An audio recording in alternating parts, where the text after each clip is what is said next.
I want to tell you about a morning I had. It's got to be over 15 years ago now. I was sitting at the kitchen table, coffee gone cold, kids weren't up yet, and there was a gym bag in the corner of the room that hadn't moved in about 3 weeks. It was just sitting there, this quiet, tangible accusation. And I remember thinking, I'll go tomorrow. I just need to feel like it first. But I'd been saying that for about 3 weeks. The thing is, I wasn't lazy, I wasn't broken, I wasn't a mess. I was a zookeeper. I got up very early every morning to work with some of the most demanding animals on the planet. And I knew about discipline, I knew about showing up, but something about my own life and my own routine, I just couldn't get traction. I was waiting for a feeling that wasn't coming. And the longer I waited, the worse I felt. And the worse I felt, the harder it was to start. Sound familiar? So here's what I eventually figured out, and it changed everything. Motivation isn't the thing you need. Motivation's a feeling, and feelings are unreliable.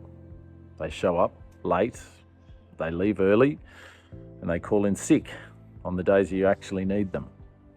What I was doing, what most people do, is waiting to feel motivated before they start. But it works the other way around. You don't get motivated and then start. You start badly, reluctantly, with your coffee still warm on the bench. And then motivation shows up about 15 minutes in when you realize it's actually not that terrible. Action first, feeling second. Back when I was a zookeeper, I worked with a 5,000 kilogram Asian bull elephant. And one thing you learn pretty quickly around an animal like that, you cannot force behaviour. You can't scare it into doing something it doesn't want to do. You cannot hype it up or motivate it with a speech. What you can do is design the environment so consistently and so safely that the behaviour you want becomes the path of least resistance. People are not that different. The brain is wired for energy conservation. It defaults to the familiar, the easy, and the automatic. So if every time you want to go to the gym, you have to summon a massive amount of willpower, your system's broken. Not you, your system. So what do you do instead? First, shrink the target. Make it offensively small. Not a full workout, not a meal plan overhaul, just one thing. One behaviour so small, it almost feels embarrassing.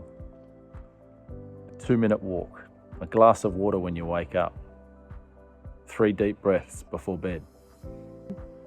A 2-minute habit that you actually do is worth more than the 2-hour routine that you skip.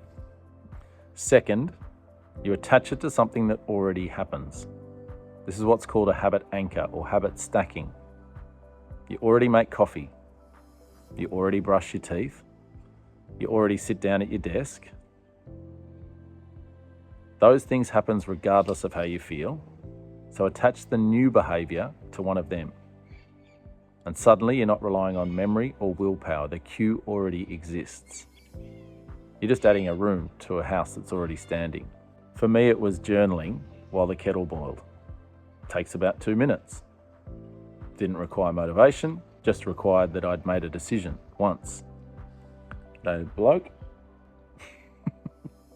And third, and this is the one that most people miss, stop thinking about what you want to achieve and start thinking about who you're becoming. There's a big difference between I want to lose weight and I'm becoming someone who moves every day. One puts all the meaning at the finish line. The other means that every time you show up, even on a terrible morning, even for 2 minutes, you're casting a vote for that person. Enough votes and your identity shifts. And once the identity shifts, the behaviour becomes almost effortless. Because it's not a discipline question anymore. It's a character question. That gym bag sat in the corner for nearly 3 weeks because I was waiting for a feeling. The day I finally picked it up, I still didn't feel like it. I just made a decision to stop waiting. I didn't do an hour. I did a couple of sets. But the next day I went back. And the day after that, nearly 20 years later, I'm still going. Not because I was suddenly motivated, but because I was building evidence. And slowly, that evidence becomes something I didn't want to break. If you're stuck in a rut right now, I'm not going to tell you to find your why or visualize your best life. I'm going to tell you to pick one thing, the smallest possible version of it, and do it today. Not because you feel like it, but because you've made a decision. The feeling will come. It always does. But it follows action. It doesn't come first. If this resonates and you want to go deeper, I've got a 7-day program called Body, Mind, Anchor.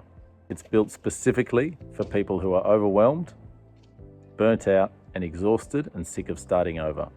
It's $50, delivered straight to your inbox. The link is in the description. And if you found this useful, share it with someone who you think might need it. Subscribe if you want more stuff like this, and I'll see you next week.